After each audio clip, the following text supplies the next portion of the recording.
Cool. Good morning. Hey Lloyd, how are you? I'm good. How are you? Good. I can see a new location from your podcast base. Yeah, my podcast base has shifted. Actually, I'm lucky enough to have the house to myself at the moment. I don't have my office anymore, so Oh, okay. I have a smaller house, so we have to kind of book the living room if we need it for anything. Is it fair to say a smaller house and a bigger smile? Yeah, man, I'm feeling so light at the moment. It's incredible.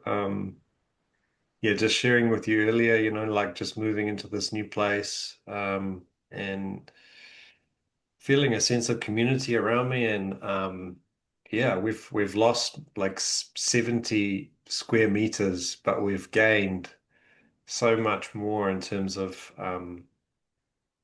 a sense of like an embrace, like the community around us in this particular area of Papamoa has a really good feeling to it. And I was talking to my good friend the other day about, moving into a smaller house, going from a bigger house to a smaller house. Obviously has its downsides, but there's a lot of upsides too. And I was like, "Oh, what do you mean by that?" And he goes, "Well, you're actually closer together, and you're actually there's something to be said for that. Like bigger is not always better." Mm, And I was kind of pondering that and thinking to myself, how on earth can he mean being closer physically with my younger kids and my wife is going to work out better? I would have thought we needed more space as we grow, as they grow bigger, and as we grow older. But actually, I'm finding it's the opposite. I actually feel more secure, more connected, more yeah, happier. The smile is definitely bigger. And like I said to you, it's not just my family and my kids and my wife, but it's also this sense of community around me, the sense of connection. All the neighbors have come by and they've been very welcoming in a really genuine and authentic way. And yeah, I feel, like I said, kind of embraced, like we've been here already a long time. So very, very happy. how cool is that? And how is that as an outcome in comparison to when you have the first idea to move? Is it like exceeding expectations? I just wanna taste how much the universe provides. I think the universe really delivered on this occasion, brother. Really, really delivered. Um, but that's an interesting question because we can manifest things, and there's a lot of conversations around about manifestation and how we manifest things. But manifesting doesn't come without doing and doesn't come without sacrifice, a little bit of sacrifice. I think that's an important point to make that we had an intention and we had an outcome in mind, but we didn't want to attach ourselves too much to the outcome, and we wanted also to be quite open with this new chapter and this new stage, and open also to the sacrifices. Like I said, we were downsizing to upsize, to clear the mortgage and to move forward in our life, debt free. And that in itself, I think, is a fantastic achievement for us.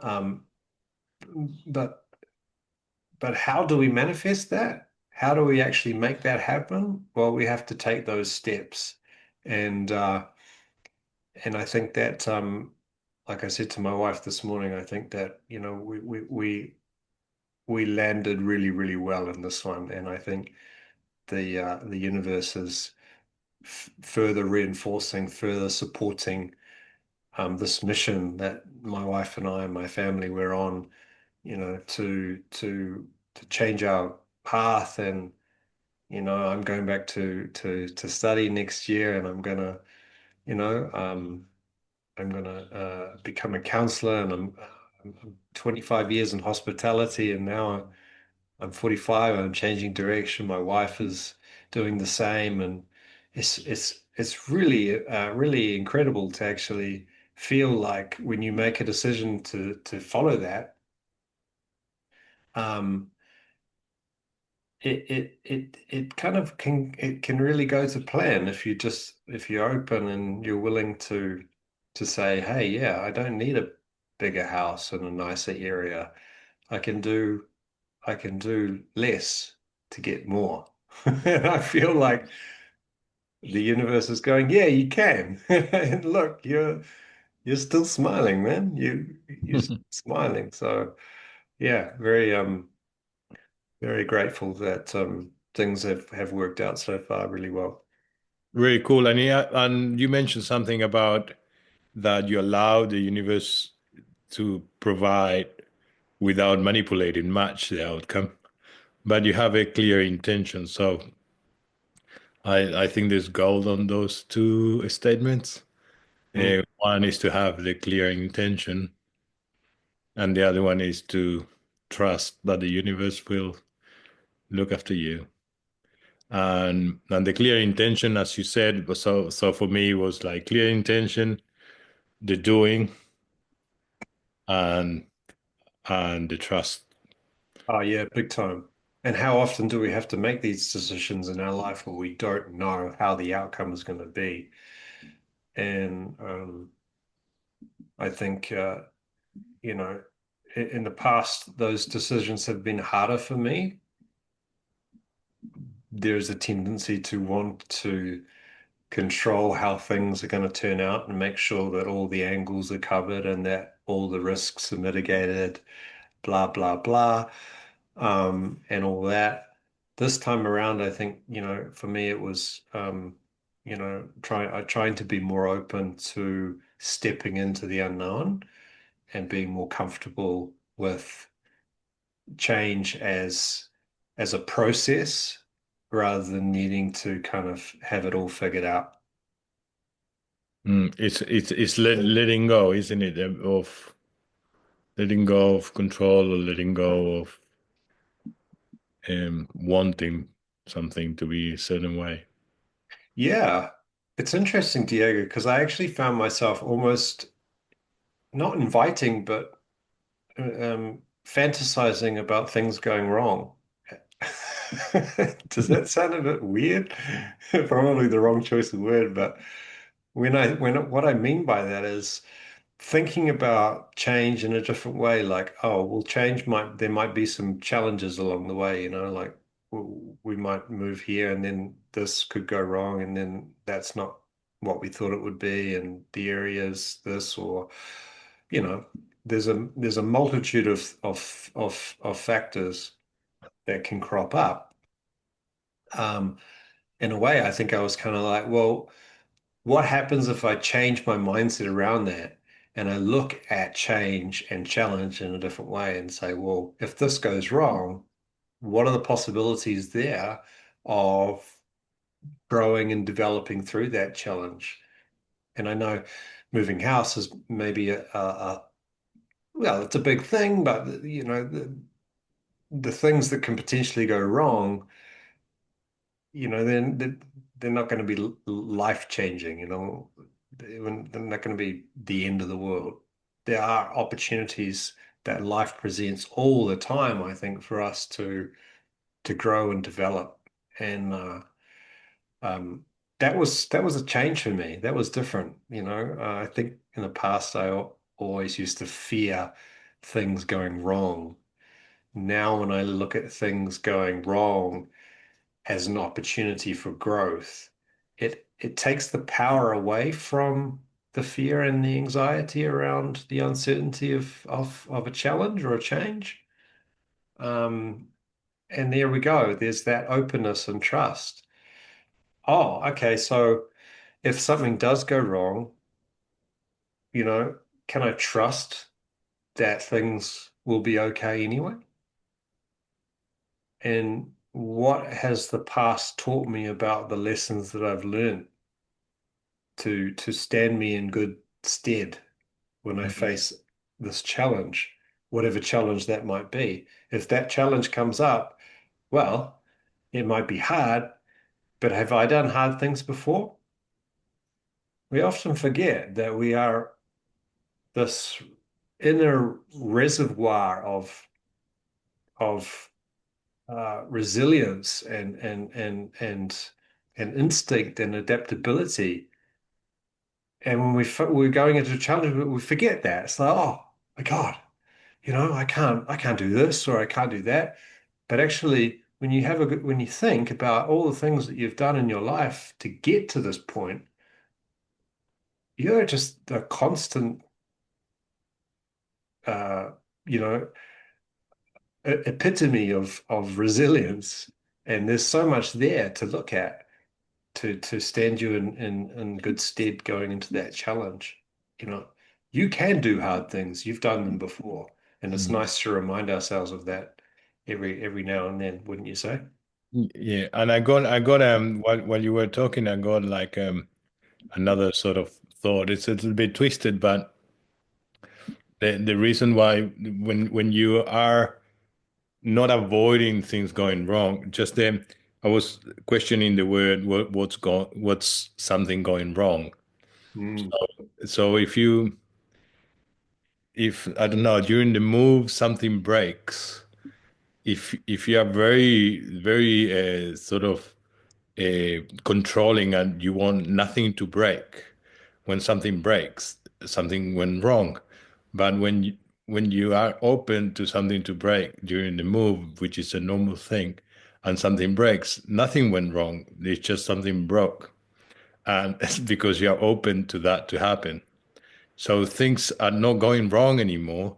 You are accepting that that's part of things. So what I'm trying to say is that you eliminate something going wrong, that the concept something going wrong, because it's not wrong. It's just what's happening, and then you deal with that. mm, And yeah, when 100%. when you take away the word wrong, or then you stop the victimization of what's happening to you in your life. It stops the oh how unlucky, or stops the feeling of not or that I haven't planned enough, or I haven't done enough things for this to prevent these things from happening.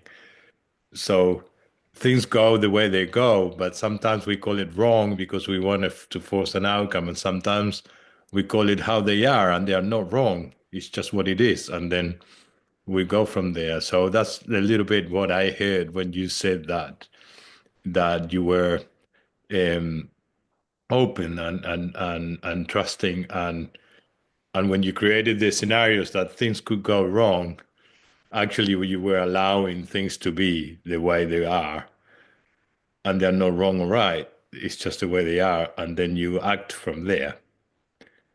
And it's a and I Mm. find it like a beautiful. I find it like very beautiful because you there is the stop of the judgment, the stop of you controlling if it is right or wrong, and suddenly you flow on that.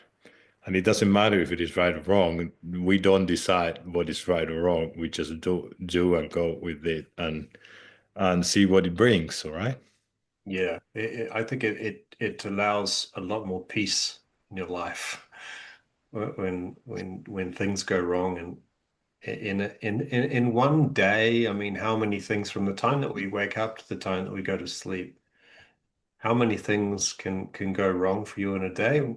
Yeah, I think training yourself to be open and to be adaptable, to change your mindset about those things mm, brings a lot more peace and a lot more uh, flow into your day, so that I believe the amount of things that can go wrong are directly proportional to the amount of things that you want to control.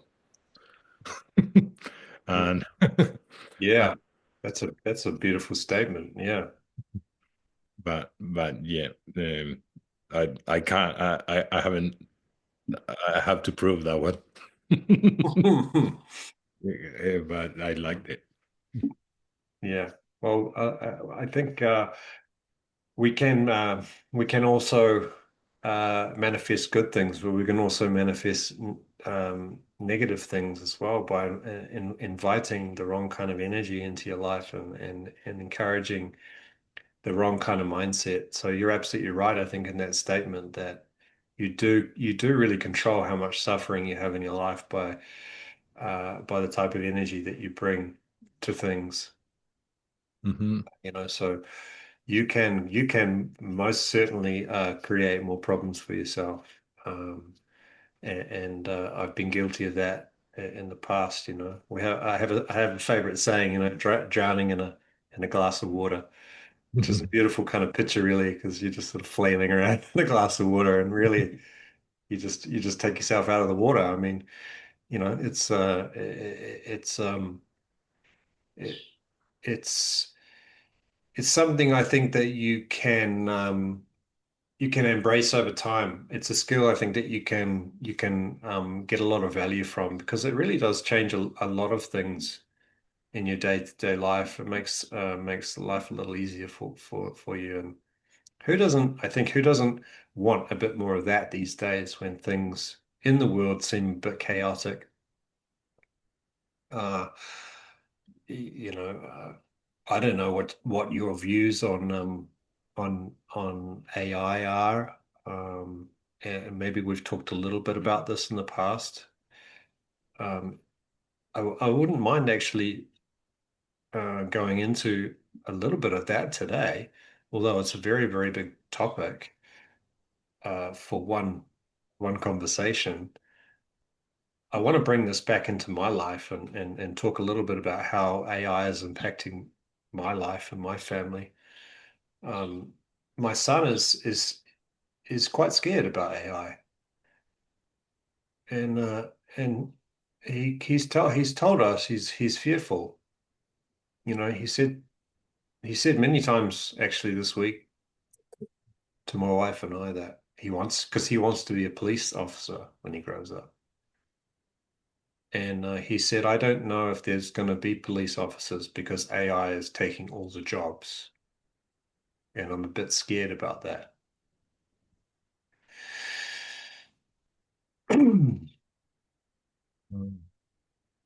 And as a parent, I think I can't help but think to myself that that's a really hard thing for a 12-year-old to think about. And uh, as a parent, how do you kind of respond to that? How do you best support your child when there seems to be this really big thing happening and it's moving so fast? And he often says that to us as well, oh, mum, dad, things are just moving so fast. I want things to slow down. I don't want things to change. And I get the feeling he's really uncertain and really apprehensive about the future. And I wonder how many kids out there his age or maybe younger, maybe older, are feeling that way with the changes, talking about change, that are happening on a global scale, the impacts of these and how they potentially filter down into everyday family life. And just want to bring that today to the conversation, as a parent. How are you dealing with that? How are you how do you because ultimately I think we want to protect well, I feel like I need to protect my son and take this pain away from him. I mean, Mm. I know you have kids, Diego. Do you have any thoughts on that and how I might best be able to navigate Yeah. that as I might not be the right pan for you on this. well, there's no right and there's no wrong. So Oh, I start. know. Or maybe I'm the right. I don't know what I'm judging, but um, like everything, I mean, like everything we live in our life, all right, including myself in my own life, all right, from not being able to talk to your friend because the phone was engaged, to calling a girlfriend and getting your the father to pick up and you hanging out until you get to talk to her, to what we're currently doing with communications, all right? From fax machines to sending you instantly whatever I want on your phone to so or from cars that drive themselves. So there was, you know, when I grew up, we needed to be 10 minutes before in the car just to warm the car up. Well, my dad was pretty vocal on that. So what I'm trying to say is that the unknown and the evolution, it is exponential, and at the time and now it's exponential. What I see for myself, well, but my son is studying communications, all right. So um, there's something that completely change. Like it might not even exist. Humans might not need to communicate anymore or learn how to communicate because it will be already the communication is already formatted in AI. You just need to put the input or the output, and the AI will transform it into whatever you want. So you don't even need to learn the manners or all the. Mm, So what I'm trying to say with this is that um, it's it's impossible for me to step into what it could possible happen. All I try to communicate to my kids, and we talk a lot about that, is how they are connected to themselves mm, and how they can deal with fears and where the fear comes from.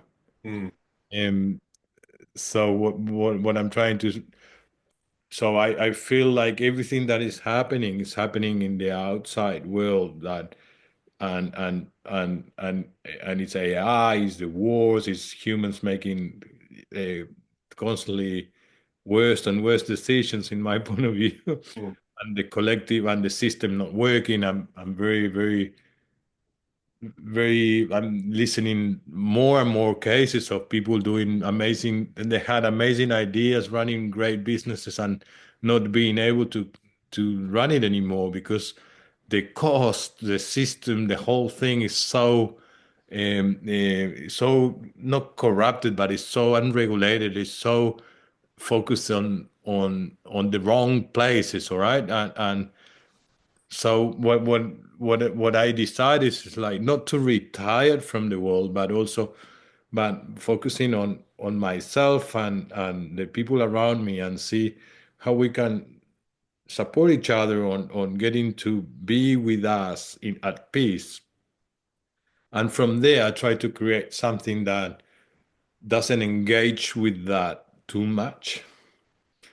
I mean, that uses that but doesn't engage, is not 100% dependent on the system working in yeah. the way. And so I don't have an answer to that. It's a work in progress, and that's what I'm dedicating my life to at the moment. So it looks like to me, well, I'm doing this here, I'm doing a little bit of this here, I'm doing this activity here, all in different different aspects of society or different niches. So I put the effort that is needed on each of them, and but I'm not in one place. Mm, Uh, that's my that's my little model at the moment. How I feel that I could live my life. So when one of them is not working well because something happens, there's a regulation, there's something that is not working, or it's a recession, or it's a change of habits, or AI takes over. Well, I go to the other one, and so on. Um, but I agree, everything. If I go into that place where on the topic that you brought, and you live in that place, it's overwhelming. It's almost impossible to be sane. It's if you get into the rabbit hole of AI and rabbit hole of how we are living currently in society, for me, it there's no way out. Mm, I mean, I wouldn't even go there because I don't feel that there is a way out. There is there's nothing very positive to take out of that. And mm, and so what I'm trying to create is I'm living my life, and I try to create to my kids that sense of the beauty of knowing yourself mm, and the beauty of knowing that you live in yourself and you don't depend on the whole thing. Obviously, then when you want to work and things like that, yes, you are but first of all, being very solid on yourself. But that's the only thing that you can do is in your control. And then yes, from there, adapting to what you see, all right, and mm. trying to find your little places in the world. But starting from analyzing the whole how things are working, is a very, in my point of view, it's very overwhelming. And Yeah, you mentioned that word adaptability, and I think that's a really key word um, to remember. You know, to come back to feeling that sense that we don't need to have it all figured out, right? And you're right, if you go into that rabbit hole, particularly with things in the outside world that are so big, AI and global warming, and the list goes on of all the possible things that you could try to take to pieces to figure it out and navigate, you know. Uh, like a little bit like what I was saying before, I think coming back to that sense that in our own lives and the things that we've learned, you know, we can be adaptable, we can overcome, um, we can respond to change, and that we'll be okay. Ultimately, we'll be okay, whatever the outcome. And that's coming from my 45 years of experience. Coming back to my son, and he's 12, so I'm not sure that kind of he's really going to understand that. Although he is he's quite wise for his years. You know, he is quite um, a deep thinker, and I know that this is something that's weighing on him because he's mentioned it to us, and I think that's the first thing that I just want to say. You know, I'm really grateful that he is open to having that conversation as the first point. You know, I think the I'd feel a lot more unsettled as a parent if I didn't know what he was going through because he didn't feel comfortable talking to us about it. So when you were mentioning earlier around having conversations with your kids, I took a lot of heart from that. mm, I there's another thought that came to me, and it happens a lot after I realized that after I started my transformation and started to be sort of more comfortable on my own skin as my own person, is that I found that our kids, it doesn't really matter. It doesn't really matter who you are as a parent, as long as you are comfortable with yourself. So what I'm saying is that if you are a worried person or you act with anxiety, or if you act with inauthenticities, or if you are carrying a lot of suffering, and your kids will actually pick on that, and they will somehow act accordingly, and will be somehow worried as you are, and they will be and they will carry all those things in general. And but if you work on yourself, if you're open for communication, if you're open for not knowing, if you're open to have conversations where you analyze things together, or you actually try to figure out things together, It opens a lot of. I found that my kids became far more at peace, and with a lot of space to say, "Oh, look, I'm struggling with this, or I'm struggling with that. Is it me that I'm not present?" My 19 years old son Franco that is listening most of the time, so he might be listening this and he will have a proud moment. It is he he said to me, "I think I'm not being present on this thing in my life, and I'm carried away by my thoughts." Wow, that's And, that's amazing. in different ways, in different. So I believe that once a teenager can actually go there, I think it's all you. I think I cannot ask for more awareness. All right.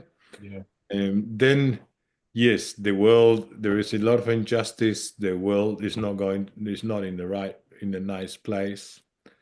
But at the end of the day, the world is the world, and the news are the news, and whatever happens, happened.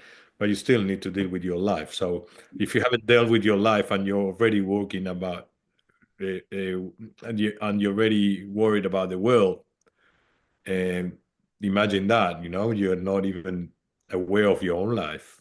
Mm, And that's a very common place that I've been a long time, is worrying about everything around me, but also not having myself in the right place. So I didn't even start with myself that I'm already worrying about everything else. So and and then I figured out that the only thing that I could do well is looking after myself. And what I'm taking from that is that by looking after yourself as an individual, you're showing up for your kids and you're supporting them the best way that you can. Or is yeah, that kind and of then what you you're saying? They're and then that creates awareness of my in my kids, and my kids create awareness on their own network. So in my point of view, this is a way of changing the world. That's the only way you can change the world in my point of view. um, because by starting with yourself, you mean? yeah, and that's it is quite controversial because I feel that, the confronting thing about, or fighting against one thing that is happening or something that you're not aware of, in my point of view, at this time in my life. So I've been a fighter before. Now I feel that fighting actually fuels the conflict, Hmm. and so I feel that the process is very slow, but once you change your way, your awareness in the world and who you want to be in the world, and you communicate that to the people around you, and those people start doing the same and the same, I think that there is more chances that way. Mm. At least, at least is what I'm actually up to. After all this time, there's no right or wrong, and whatever I'm saying is whatever I'm saying. It's not that everybody should do this, but that's how I chosen to live the life for my own sanity as well. Yeah. And then yes, because you're right, it's so overwhelming, man. If you go into, if you think about AI, well, everything we do is gonna change. As it changed in my lifetime. Yeah. How come I could be having a conversation with you, a podcast, and you in Papamoa, I'm in Oakland. We are looking at each other on a computer that is plugged to some signal that whatever it is, and this material gets recorded and stored in the cloud, and you post it in in Spotify. That is a place where you can have all the music in the world that you want. Yeah. So you know what I mean, all right? And my little brain that was born in 1969, to If I said that, if I was at the age of my of your kid at 12, if somebody would have told me that this is where we're gonna get, it would have been I would have been overwhelmed. Mm. In fact, I done a whole bachelor degree in marketing in 1997, when there was almost no internet.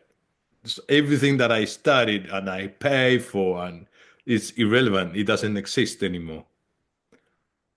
When you say it's irrelevant, what do you Yeah, mean? marketing has changed completely. My whole career. Sure.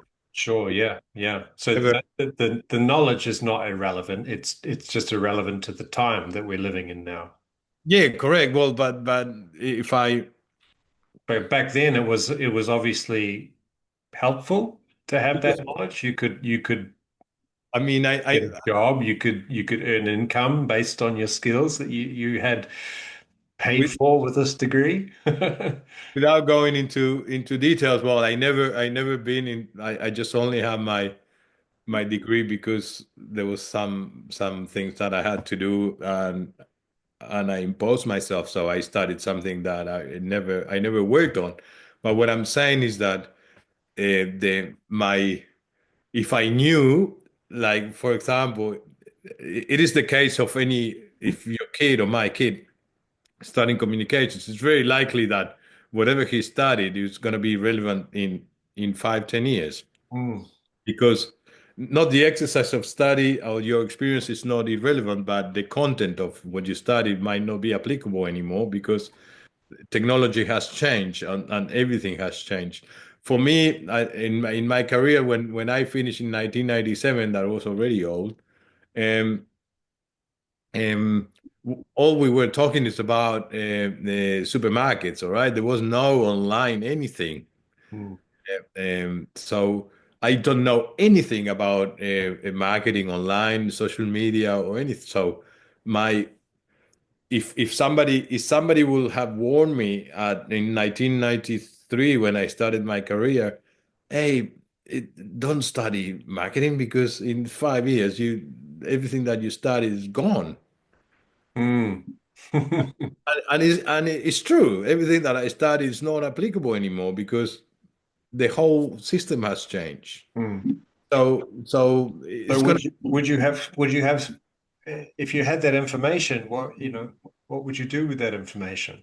Oh, nothing because I didn't know about the future. Otherwise, I would have had to say, "Oh, I hold on my career for in the next 10 years when when Sure. internet comes on board." Well, I'm going to bring this point into the equation now that then and now the information is so readily available that I think it is a different playing field, particularly for a 12-year-old, my son, who's information is everywhere and not all of it is helpful. So when we're talking about things like AI and the future of humanity and the future of, the workforce, this has got to be quite a scary space for a 12-year-old to wrap their head around, right? And uh, if I can just try to imagine what he's going through in his mind, uh, thinking about the future. And I imagine a lot of kids, and maybe not just kids, maybe this conversation extends to all people of all ages, uh, maybe not people in retirement, but specifically people that have built careers and workforce that maybe they're thinking that it's not going to exist in 2 years' time. This information is coming through thick and fast, and a lot of it is not filtered. So the information that he might be getting from outside sources is that is there going to be a job for me? What am I going to do? And how do you what do you say to that? Because yeah, we can't predict the future, but how do we navigate that in a way that's helpful and you know, um, for a 12-year-old, you know? I think for me, I mean, I have a different set of eyes, and for you, you have a different set of eyes, and we can see things a bit more like that. Um, my son wants to be a police officer, right? So, I said, so I said to him, what is it about, well, before we go into that, the reasons he wants to be a police officer, uh, okay, so he wants to be a police officer, and he can't imagine that police officers will be uh, a real possibility in a few years' time. Maybe that's true, maybe that's not, right? Um, Hell, I'm going to go and be a train to be a counselor, and who knows whether counselors will even be around in a few years' time, all right? But I'm going to get to my strategies and my thinking around why I'm going to continue down that path. And this is, I think, an important one for us to mention when we're in this conversation with our kids.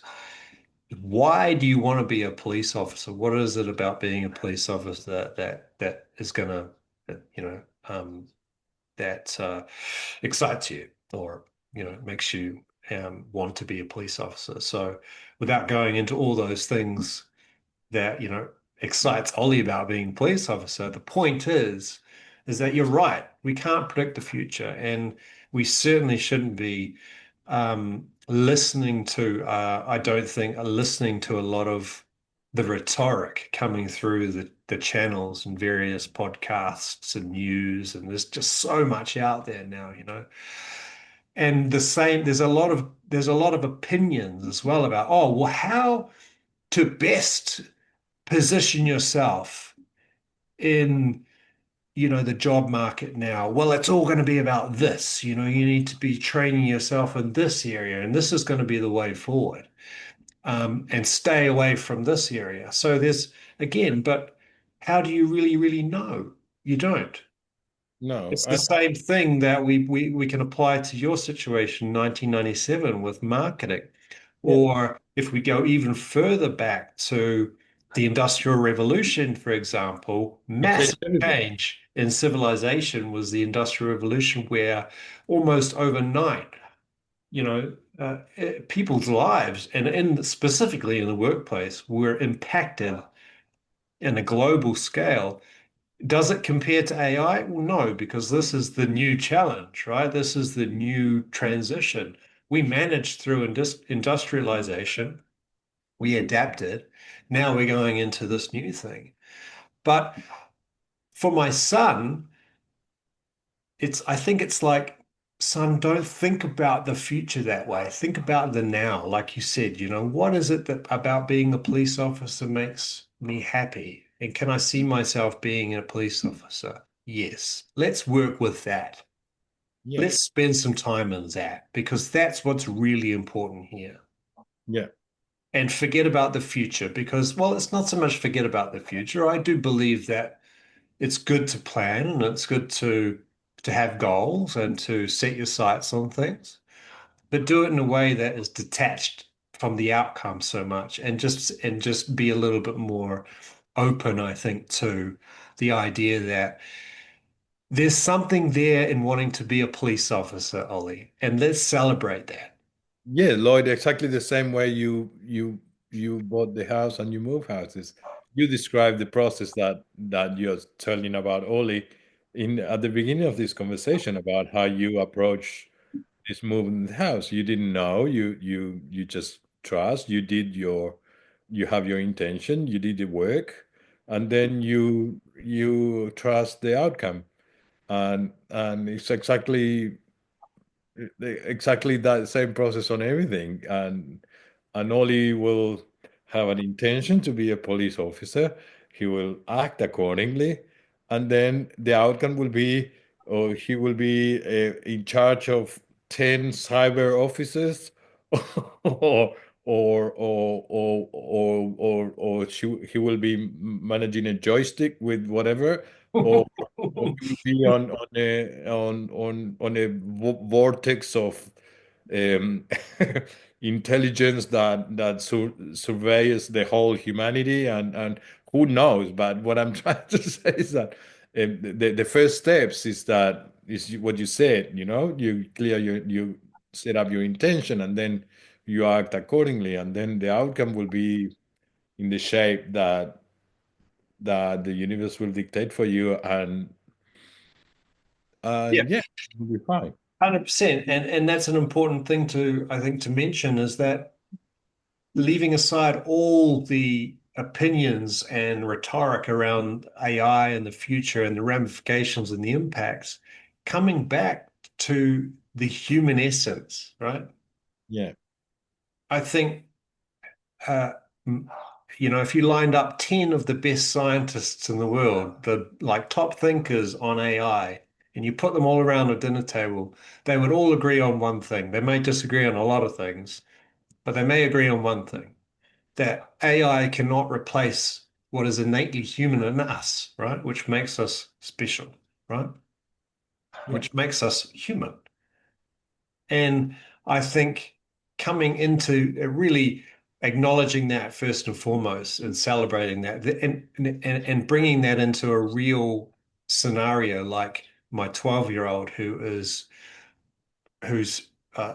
afraid and fearful about the future and uncertain and maybe thinking there's not a place for me, that I'm gonna that it's all gonna, it's all gonna go to shit. Coming back to that sense of you, you as a person, and what is it about wanting to be a police officer? What is it, what's there that's going to carry you forward, regardless of what happens? And you're right. It could be, it could be so, it could be mind blowing, opening his eyes to the possibilities that within the challenge of navigating the police force in a changing AI market or world, there could be a whole lot of really amazing developments in there as well that could be so super exciting for him, and he could take his initial excitement and his initial qualities and characteristics that make him want to be a police officer. He likes rules and he likes to help people. That's why he says, "I want to help people," and he wants to do that as a police officer. And that's amazing. That's beautiful. Okay, so let's have a look at that. There's a real quality in that, Ollie. Well, imagine, you know, um, the possibility that it doesn't all have to be bad. That there is the possibility that AI could enhance things in the same way that industrialization did. In many ways there were difficult times. There was joblessness for a lot of people. There was suffering, and I'm not saying that we won't have to go through a bit of suffering to get to where we're going. Um, but on the other side, right? Isn't it? That's the other side. There's growth there, there's opportunity. Mhm. And again, it just yeah, coming back to that initial conversation around the house move, the mindset that you bring to challenge is a big thing. So um I'd love Ollie to be able to see the positives as well as the potential um negatives that'll go with this next stage of life for us on this planet. And I also believe that some of the negatives that the teenagers have come from observation and come from, and I'm not saying your environment, but the school environment or whatever else, whoever else is worried about, or whatever social media is saying. So a little bit of challenging that is also a good exercise with the kids, because there are many concerns that I picked up on my kids that coming, they're not genuine Concerns. worries are acquired from Mm, environment. So the environment tells you that, and then you feel like you need to worry about that because it's all over you, and then you said, "Oh, cool. If I don't worry about that," so that's another thing to actually pick up. Uh, mm, Sometimes the worry doesn't belong to the kid genuinely. Mm. It Mm. is something that comes up from, the environment, which also it happens to us a lot. If you are around people that are um, fans of insurances, it's very likely that you will end up insuring everything because you will get, oh, what if this happened? What if this happened? Oh, I got this insurance. I got that insurance. Oh, you don't have that insurance. Oh, and suddenly, if you're in that environment, you start questioning yourself. Oh, should I have that insurance? I haven't. And before that, you were at peace, and suddenly you are involved in this group of people that love insurances, and suddenly, if you are not discerning, or if you're a little bit insecure, or you end up in that world of worrying about your context will create a worry for you. Mm. So so for me, it's also with my kids, I challenge a little bit on the context that they are, and Mhm. including the household, but also where they are, like schools and group of friends, and Yeah, where are they getting this information from? Is the yeah, big and yeah, who's the influence? Because sometimes kids, like all of us, they got like role models, or they got people they look up for, and if they're looking up for like a teacher or something that they trust, and that teacher is worried about things, and then they might pick up a worry, and they will get it for themselves, all right? And any of those situations can happen, but yeah, I just also check on that. I check that on me as well, like when I'm worried about things, it's like, am I absorbing that from somebody well, else's worry, or is it something that it really concern me? Or yeah, is this my worry or is this someone else's? yeah, Yeah. what is this coming from? It's like, Mm. so all of that is just it's just the same, the same dealing with thoughts, and the thought sometimes takes over on everything we do. Mm. Sometimes, I mean, most of the time. So it's just dealing with thoughts as well, the whole exercise. Yeah. And but yeah, it's an ever-changing environment, and there's a lot of speed in change, and and and in some cases, I find kids very disconnected, but in some cases, kids are very connected. So uh, I think humanity will go through the same motions. It's just that the context change, and the type of change, Mm. and the speed of change as well is quite overwhelming sometimes in this era, and it's a bit like it's been done on purpose as well. Like the speed everything goes faster and faster, and people are more lost and more lost, and Hmm. sometimes it's like, stop. Mm. What is important here? What is important? Important is just hugging each other, like talking to each other, Hmm. checking on each other. Oh, that's important. Okay, let's go back to that, and let AI evolve at the speed they want. But I just want my hug. All right. Mm. And yeah, it's a very interesting for me. What I'm very grateful is that because of the lifestyle that I'm now have, I have the time to reflect on that, and to try to act accordingly.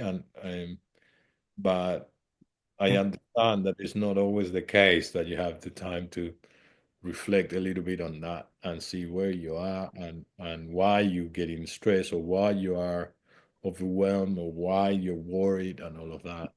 Sure. And you know, some people may not have the time and they may not have the capacity to work on themselves as much as as time allows. And I also wonder, uh, for some parents out there, if these conversations are not happening, but they do suspect some of these issues are weighing on the minds of their children, Yeah. but the conversations are not there. I'm very grateful that my son is willing to talk about what's going on for him Amazing. with his mum and I, and I think that's a really good thing. And I take a lot of heart from, what you were saying earlier around keeping the conversation coming and keeping it open and checking in and seeing how he's navigating this problem without trying to fix it for him in more of a supportive role.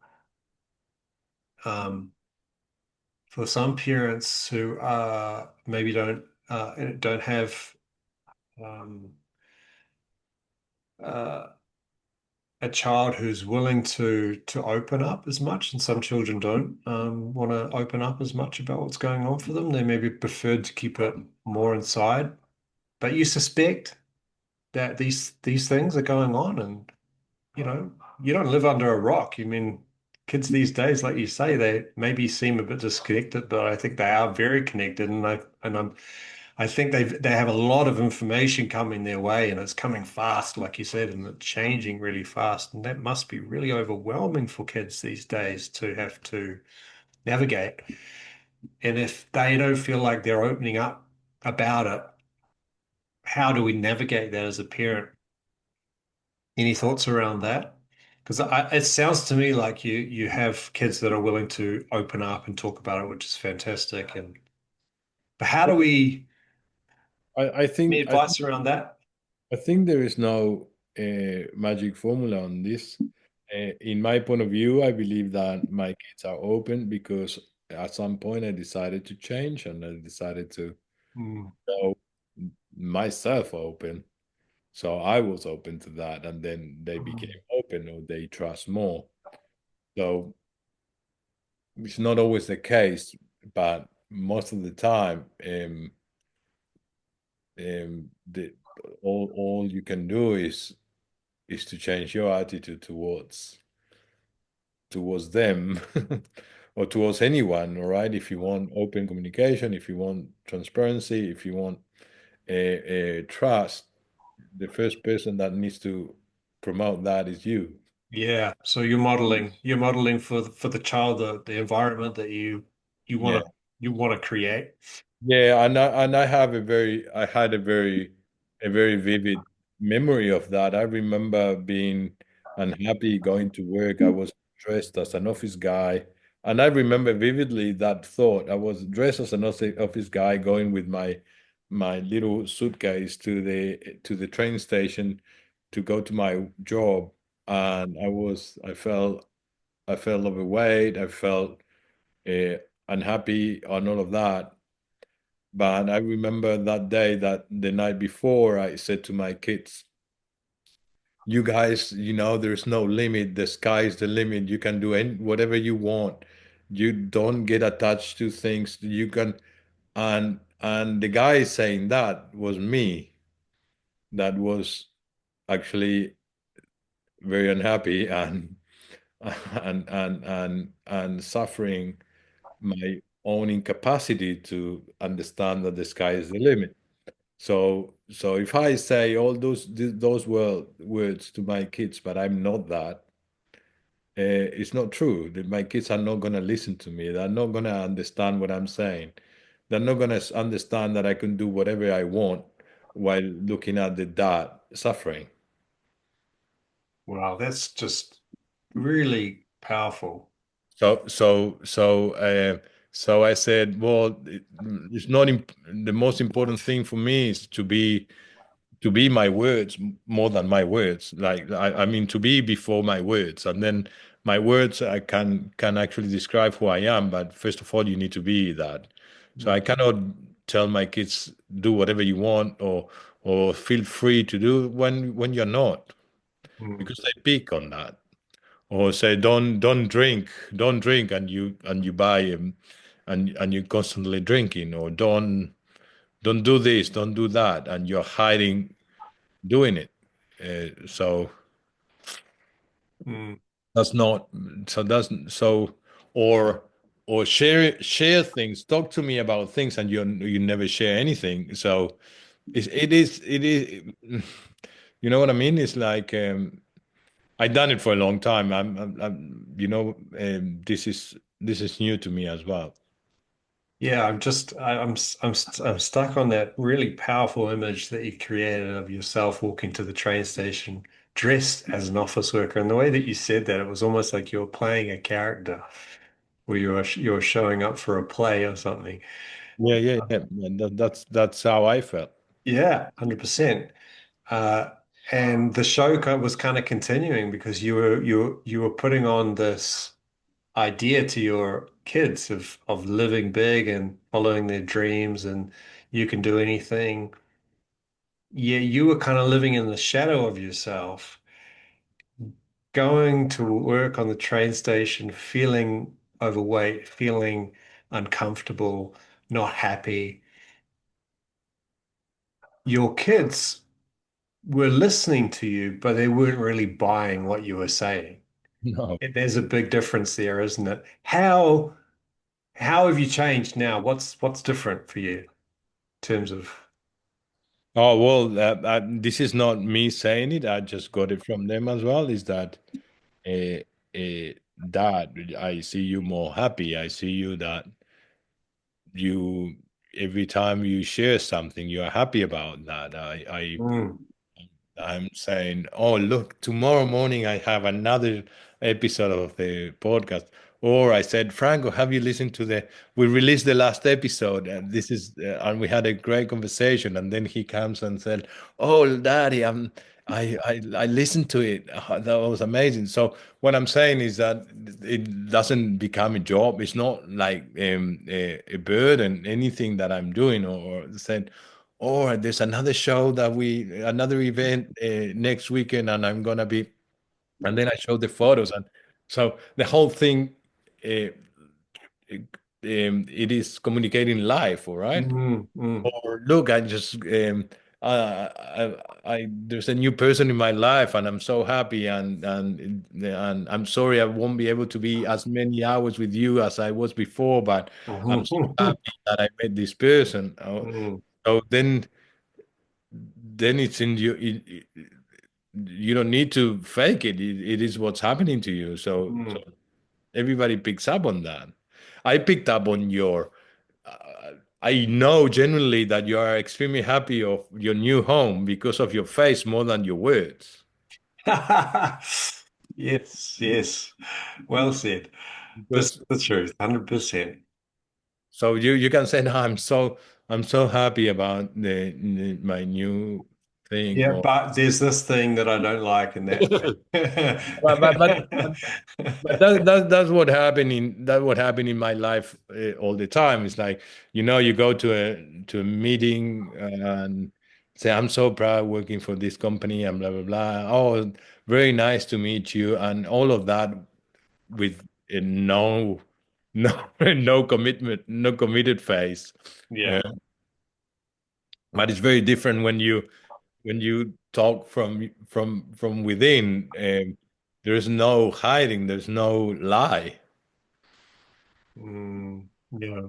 And just to get to that point is you need to be free, and to be free you need to be completing uh, shit, all right, things that bother you, and then completing conflict, completing trauma, completing a lot of things. And I mean, completing means that things are still in your life, but understanding them and moving on and being, living with them with a lot of compassion and gratitude for who you are, and then everything starts lighting up. So there's no way.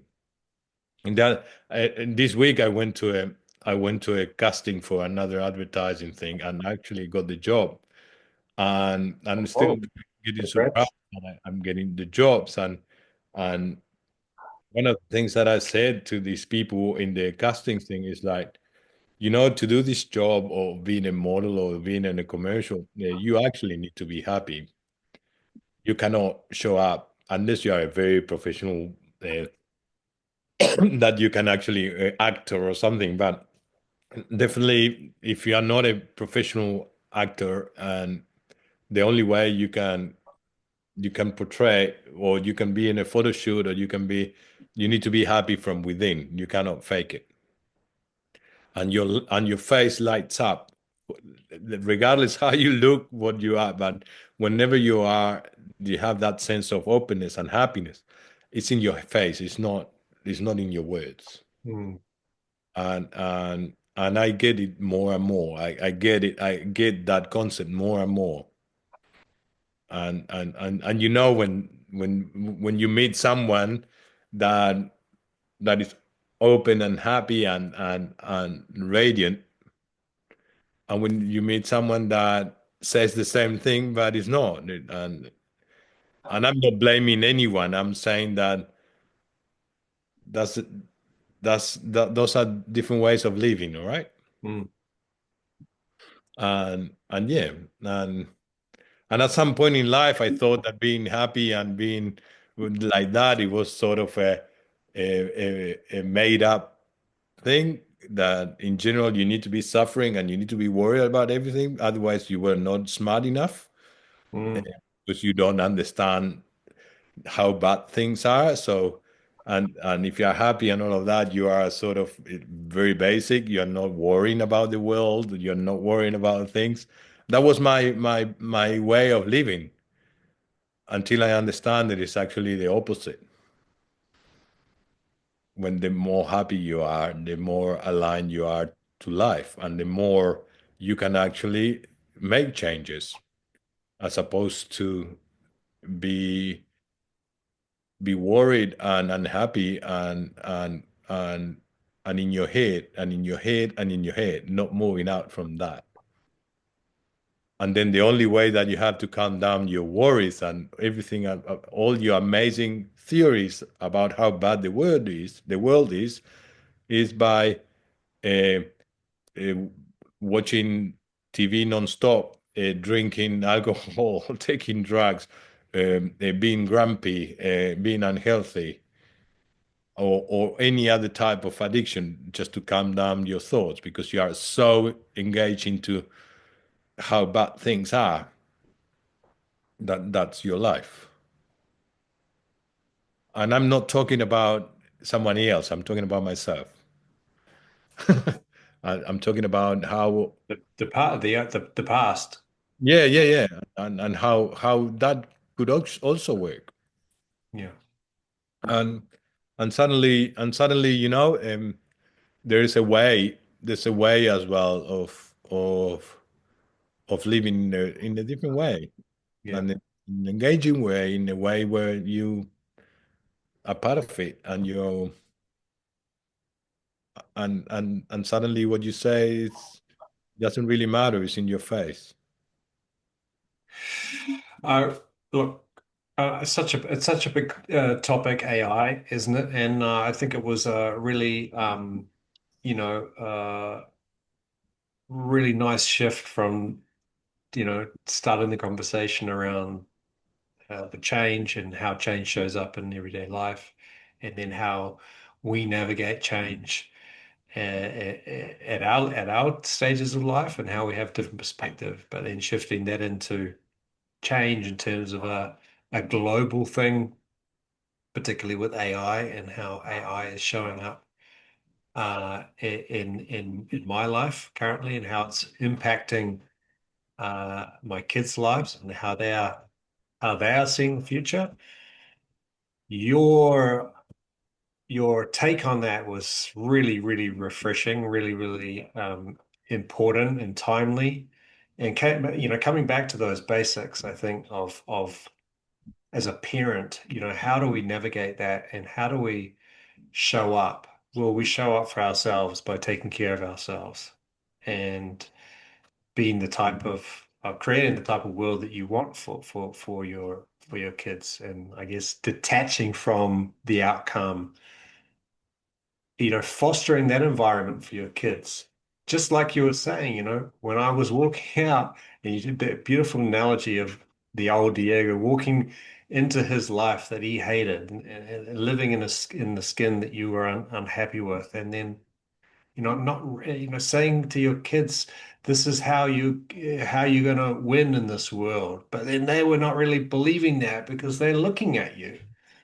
So bringing that back into the context of us as parents and how we can navigate or help support our kids as they and ourselves, I guess, as we go through this transition of AI, showing up for ourselves, modeling, how we want, modeling peace, modeling trust, modeling authenticity, modeling openness, modeling challenge as an opportunity for growth, doing as opposed to saying. And I think you're right. Our kids will always learn from us best when we show them the way as opposed to telling them the way. And I think that's a really big win, a really big takeaway for me today is how we model these things on a day-to-day basis for our kids around the dinner table in our casual conversations. And if you are having conversations with your teenager about these things, and they are saying, I'm scared, I'm uncertain, I'm angry, I'm frustrated, AI is taking things away, or climate change is destroying our world, and I'm really worried about that. You know, we can have the type of conversations that foster those things Mm. in an authentic way, because we're living them and we're Yeah. breathing them. And we're not fostering, we're not exasperating fear and uncertainty by trying to control outcome and saying, well, yes, son, the world is really, the world's coming to an end and you need to do this and you need, you need to protect yourself and look at me, my job's on the line here and I'm really worried about AI and so all that is sending the wrong kind of message. If we shift it back to ourselves and say, hey, you know what, son? This sounds like it's, or daughter, this sounds like it's really tough for you. I'm here for you. I want to keep this conversation going. Um, you know, the, the future can be bright if we're open to that Mm. and living in the now in terms of what it is that you know makes us want to do the things that we want to do, like being a police officer. He also loves to draw, all Mm. those things are things that we can celebrate in our children and forget about the rest, because if AI does change things and we need to adapt, then trust that we will. Hmm. I just want to I just want to take a few minutes before we wrap up today because I know that you and I have had a long year together. This is episode 15 of the podcast, What No One Told Us. It's been quite the journey, Diego. We started in March, and before then, it was just an idea that popped into my head while I'm sitting on the beach. And look what it's become. And I just want to take a moment to celebrate that and also, being mindful that we're heading into Christmas and the new year, it's probably a good time for us to have a break.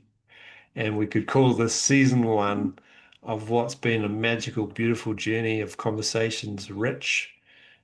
So many different aspects of life. And like I said to you the other day in that message, this 15 episodes that we've cultivated here from a single idea, it's formed this. And isn't that the beauty of life? Like, through a little bit of action and intention, we can have the ability to manifest awesome things. And I've really enjoyed this year having these conversations with you, and I'm so proud of what we've created. And I'm so hopeful that there are some other people out there who have enjoyed the conversations and taken some things from that. So I just wanted to take the time to mention that and look forward, I think, to also a break for us to actually now go away for a few months and live life a little bit more and and and and in doing that, foster more stories and more experience to be able to real life stories and experience to be able to bring into these conversations in the new year. Mhm. Oh man, I got my mate to make a toast. All right, well, I will join you with a glass of water. Um, um, Cheers.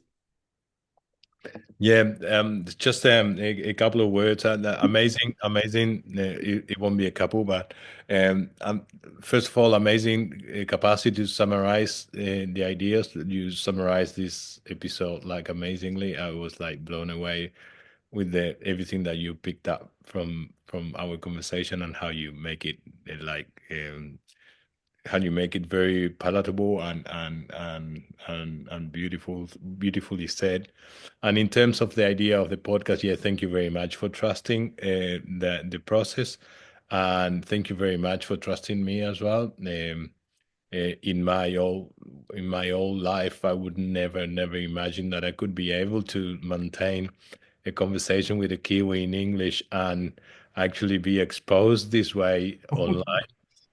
um, this was the old person, the old me, and now like with people like you that trust and trust in myself as well. This became something that is not only beautiful for as an achievement, is actually very fulfilling for me as a person. All the conversations that I have with you are not here for mainly they are here for the audience, but they are more important for me and the relationship with you Mm, and sharing life and growing together in whatever stage we are and whatever challenge we have. mm, And the idea of sharing this is not to show off anything or to be yeah, to be a little bit proud of our achievement for sure, because we always need to celebrate those, but it's also to share what's happening and how we are dealing with this little game that is life.